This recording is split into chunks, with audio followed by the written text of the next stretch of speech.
Willkommen, bienvenue. Welcome once again to another live stream. I'm joined as ever by the incredible David Chernick and myself, Gareth Wax of the Many Purple Hats. And today we are discussing something which I actually didn't see within the sales pantheon, but I think it's probably very important that we step on it, which is all about how do you cultivate introducers. Now, this is David's topic. What do you mean by an introducer, and what do you mean by cultivating them? So an introducer is simply somebody who is not in your employment. They are completely independent of you, and they'll actively introduce you to qualified opportunities.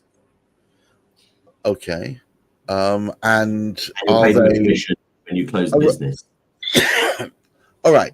And the commission is fixed ahead of time, and so they almost can run it as a separate income stream by promoting perhaps yours and perhaps multiple other businesses, in return for which they'll get certain level of payment. So here's the question. Often people refer to those as leads, and half the time I've found that they're just people who know how to spell my first name. How do you define when it's a lead from an introducer, or it's just someone passing over a name of a potentially interested party? So it's a good question, and it actually leads perfectly onto what we mean by cultivating, which is that, what will qualify somebody as a qualified opportunity. I shouldn't really have the word qualified twice in the same sentence. A doubly qualified opportunity, qualified square. Qualified opportunity will depend on who the introduction is for, but it is obviously worth having some qualifying criteria and a minimum level of data. Some are very sort of not that fussy about the qualification. Some just want the data. But really, you're talking here about a potential referral, and as we've talked about many times before, referrals are hotter than just leads that you buy off the shelf, because they imply that the person who is introducing them knows who they are. Okay, so if I'm a potential client and a mate or a supplier of mine says, "Oh, would you take a call from such and such a company because they are offering savings on your, financial services?" Then I say, "Okay, well, look on the back of your relationship with them. Yeah, I'll take that call." Yeah, and if I take that call, then I will have been introduced. Yeah, so the introduction doesn't necessarily have to mean that they are wanting to close for business, or does it mean that they are? Not necessarily, no. Not necessarily, but that's where the word cultivating comes in, because obviously there are, introductions and there are introductions, and there's a balance to be made between how well they are qualified and how much selling you actually want the introducer to do, because you don't really want the introducer doing the selling. Right. Almost always you don't want the introducer doing the selling. You want the introducer just to do the introduction, and hopefully they bare bones of a qualification, for example, in terms of the services that they already buy or are interested in. So if you are already buying a particular type of financial service and you agree to be introduced to another service provider, then really they're looking to provide you with a competitive quote for something that you already have. Is the case in a lot of cases where introducers are used. So, for instance, I've been working with a client recently who were looking for introductions, but the trouble is a lot of the people, so they're in the property game, but a lot of people that get past their way, actually on closer view, are competitors. But they identify as investors when in fact they are property speculators, which is exactly what the client is. So it's hard to sometimes differentiate. It can certainly be hard, and quite often an introducer might have a fairly competitive offering, wants to add your own service to their suite of services. And, you know, that's, again, fairly typical. You find IT support companies wanting to be able to sell mobile telecoms, wanting to be able to sell you know, utilities and all sorts of other different things. And why? Because they're complementary to their services, and the client is, for those different sorts of services, often the same person. Yeah. Right. So, you know, so there you can see what's in it for the introducer. It gives them an opportunity to have a broader suite of services, which potentially can make their clients stickier. You know, if I'm just buying IT support from you, that's one thing if I want to leave, but I'm getting my IT support from you. I've got my utilities via you. You've helped me save money on my property, maybe on my recruitment. You know, you have a lot tied up in it. So you're talking there about a stronger relationship for the introducer. And of course, the introducer will be getting something out of it as well. And quite often, the commission that they're getting paid for that introduction, if it's in the case of you know, other brokers, that commission is paid by that broker's client, effectively. Right. Yeah, or that broker's panel of suppliers will pay that commission. Yeah, so we're not sort of inventing money out of nothing.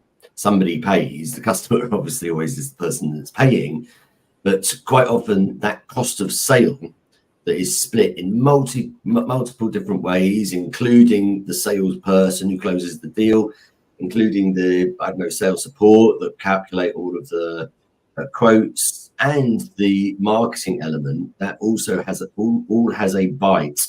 They all have a bite out of the cost of sale budget. And all we're doing here is, instead of spending that bit of budget on marketing, which, as you know, if you're doing broadcast or volume marketing, the conversion ratios are very small.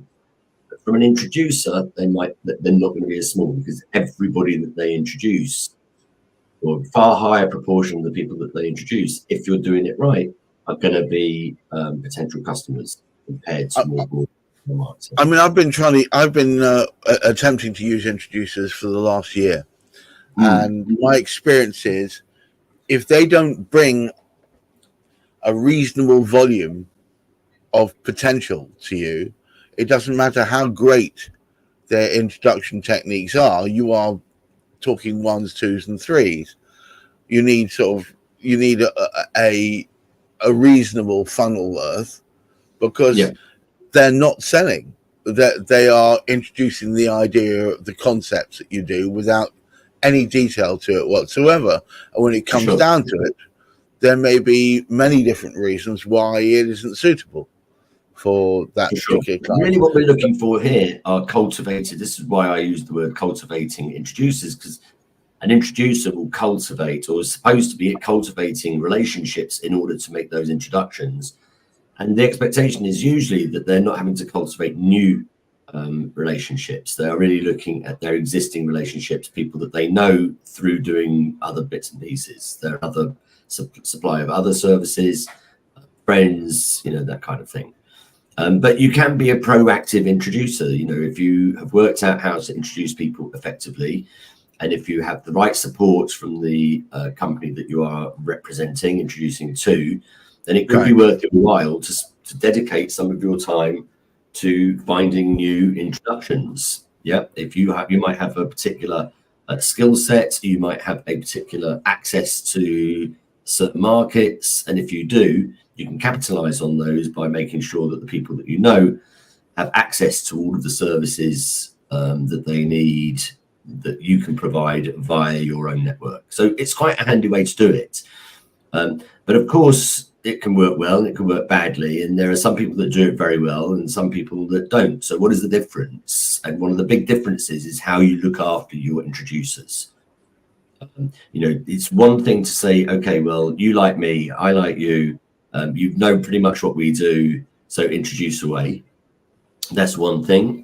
Or I could take some time to educate my introducers about things like the product, or about how to buy it, or what the value of that introduction is to me. You know, people don't want to be introducing their close relationships if it's going to damage those relationships. They're only going to want to introduce their friends and clients to people that are going to provide something valuable and not mess them around and, you know, be decent people to deal with. So, because that's going to enhance their reputation.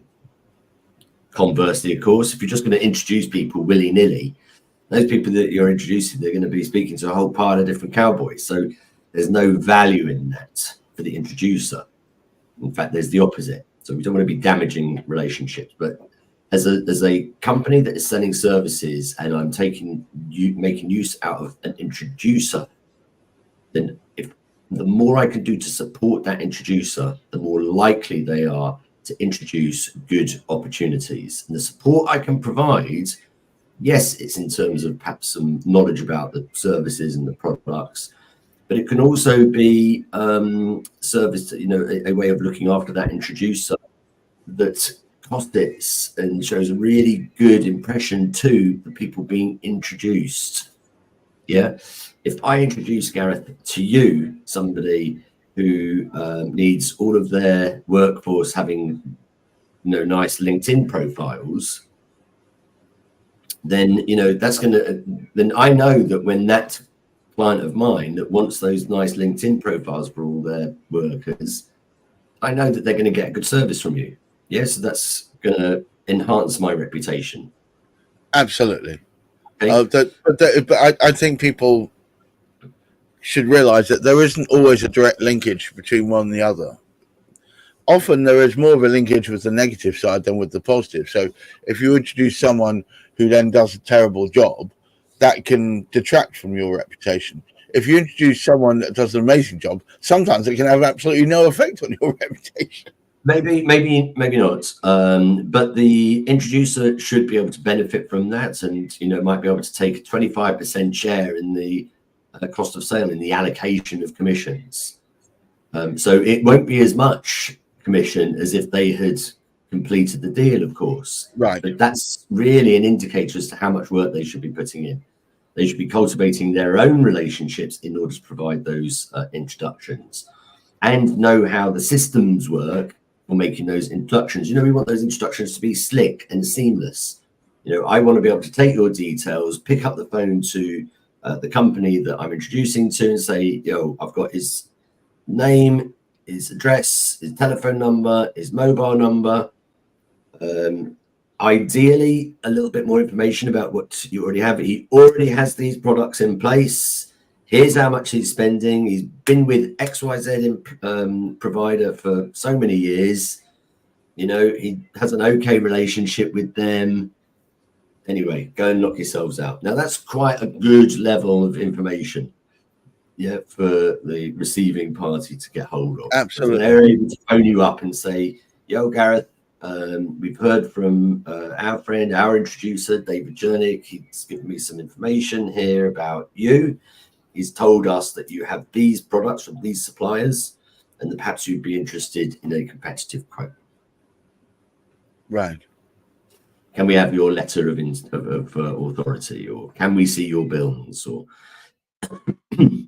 you know, if it's a renewable service, if it is one of these, you know, subscription type services or utilities or anything like that, you know, it can be handy if you're providing, as the introducer, things like their next contract review dates, their renewal dates, if it's insurance, that kind of thing. And then you're arming the person who you're hoping to close that deal, that will deliver to you the commission, you're arming them with useful information. I think it's critical that you provide anyone that's going to work on your behalf as an introducer, or anyone that's going to help provide leads, with as much information so they can, at least at prima facie, represent what you're trying to achieve in such a way that at least it sits true with the people reading it. Yeah. I think if you don't provide enough information up front, you know, I don't need to know, and perhaps shouldn't really know, all of the ins and outs in order to be able to recount them to the person I want to introduce, because, you know, I don't want to be taking responsibility for selling their service. That's their job. Yeah? All I want to be able to do to optimize my time and optimize my relationships is to make that introduction. And, you know, the receiving party in that transaction. I don't want my introducers selling my stuff. I can sell my stuff. No, absolutely. They've just got to show the shiny, sparkly thing, and then once they're up close, they can see what it actually entails. David, that's right. Give us a quick summary. So the summary is that having introducers can be a very useful and really sort of valuable marketing tool for referral marketing. People don't do anything for nothing. If you're in a referral network, then the gain might be that you're all referring to each other, and what goes around comes around. But if you want to cultivate your own introducer network, or a few introducers, or even just one introducer, decide what proportion of your cost of sale you're going to pay in terms of commission, and educate that introducer just enough to know what they need for making that introduction, and look after them during the course of that relationship. They'll be itching to get their hands on the commission after you close the deal. So communicate with them how those deals are going. Pay that commission fast and provide them with the different tools and knowledge, access to parts of your website, or whatever it might be, to help them on that journey of introducing. Well, look, fabulous. Once again, dropping word bombs. There are plenty. David Chernick helping us understand why cultivating your introducers can be critical to your ongoing sales funnel. Thank you so much, David. If anybody out there finds this useful and would like to stay in contact, please do approach me or David, and also with ideas of what you'd like us to talk about. That's always a good one. But until next week, keep your feet on the ground, keep reaching for the stars, and remember, look after that mental health and wear sunscreen. Bye-bye now. Ciao, ciao.